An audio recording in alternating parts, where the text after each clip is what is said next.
နက်စာချက်ကောက်ချက်လေးဆောင်းလို့ပြီးမှဒီဘန်ကောက်မှာရှိရပေါ့နော်မြည့်ရဲ့တစ်ဖက်ကမှာဆောက်ထားတဲ့မော်ကြီးပေါ့နော်ဒီ icon mall ဆိုတဲ့ပေါ့နော်စီရမှာရှိရဟာကိုတွားခဲ့ပါတယ်ဆိုင်ခင်းချင်းလေးအရန်သဘောကျတယ်ဒီဘက်ကျန်ဆိုရင်လေဒီ floating market ဆိုတဲ့အတိုင်းပဲဒီရေကန်လေးရဲ့ပုံမှာဆောက်ထားတာပေါ့နော်ဝါးလေးတွေနဲ့တစ်သားလေးတွေနဲ့ပေါ့နော်ဆောက်ထားရအောင်အဲ့နေရာသွားလိုက်တော့အလိုလိုအေဂျင့်တွေမျိုး feeling မျိုးကိုရတယ်ပေါ့နော်အပေါ်မှာလည်းဒီတစ်သားလေးတွေနဲ့တစ်သားအိမ်လေးတွေနဲ့ပေါ့နော်ဒီ restaurant လေးတွေတော့များတယ်တွေ့ရတယ်ဒီမှာ handmade လေးတွေတော့များတယ်ဒီမှာတွေ့ရတယ်ပေါ့နော်လက်ဆောင်မှုစီးဝယ်မဲ့သူတွေအတွက်ဆိုရင်တော့ဒီမှာအဆင်ပြေပြီးတော့လက်ရကောင်းကောင်းရတယ်ပေါ့နော်ဈေးတော့နည်းနည်းကြီးတာပေါ့နော်ဒါကတော့အပေါ်တက်မှာတော့ကြည့်ထားတာပါစောက်ထားတဲ့ decoration ကလည်းအရင်မိုက်တယ်သူတို့ရဲ့ idea ပေါ့နော်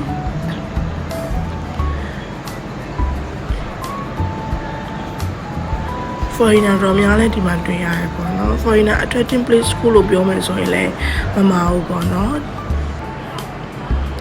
လောက်ထားတဲ့ခုံလေးတွေကပေါ့ဆိုချစ်စရာလေးထိုင်ကျင်စရာလေးပေါ့ထိုင်ဒီတိုင်းထိုင်အောင်တက်မဟုတ်ဘဲနဲ့ဒီပုံရဲခုမှကောင်းတယ်ဒါတော့စားနေရပါတစ်ဖြက်ပေါ့နော်ဒီမှာ foreigner တော့များလာကြတယ်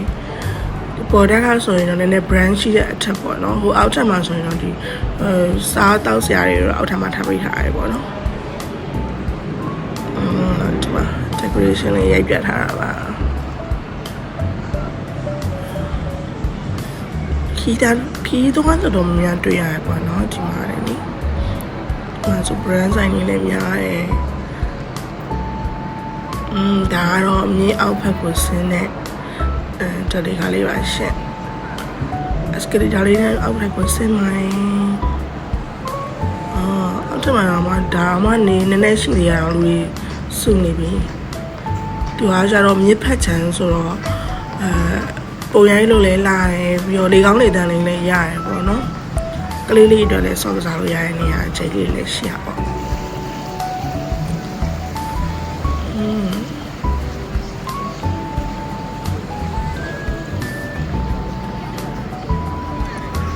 ညနေခင်းလောက်ဆိုလူစားစီနေပြီး promotion area တွေလည်းရှိရဲဒီမှာဆိုရင်လေရုပ်လေးကလည်း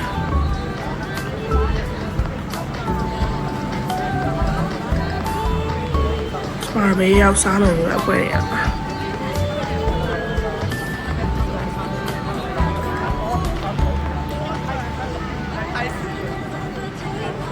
လူဝင်တဲ့အပေါက်တွေအားစားလေးလို့ attraction အရန်ကောင်းတယ်ပေါ့နော်ချစ်စရာလေးကြုံလောက်တက်တယ်သူတို့လေဈေးလည်းအရန်မများဘူးကလေးတွေအတွက်လည်းစော်လို့အဆင်ပြေတယ်မီးလေးလည်းပါတော့ညဘက်ဆိုအရန်လာပါရလေးညဖက်ဆိုတော့စွန်လို့တင်လို့ကောင်းတဲ့နေရာလေးပေါ့နော်ဒါကတော့ဒီမြေပေါ့နော်ဒီစီဘိုတွေပုတ်စီဘိုတွေစောင့်နေကြတဲ့လူတွေလည်းအများကြီးပဲဒါပေမဲ့ကျတို့ကတော့မစီခဲ့ရပါဘူးဒီဘန်းနေအရန်လာပဲဒီဘန်းရှိုးပေါ့နော်ဝါတာရှိုးလေးပြပါတယ်အရန်တော့မကြောက်ခဏပဲသူပြလိုက်တယ်10မိနစ်လောက်ပဲတင်တာပဲဝါတာရှိုးပြလိုက်တယ်ညဘက်တော့ပြမှာပေါ့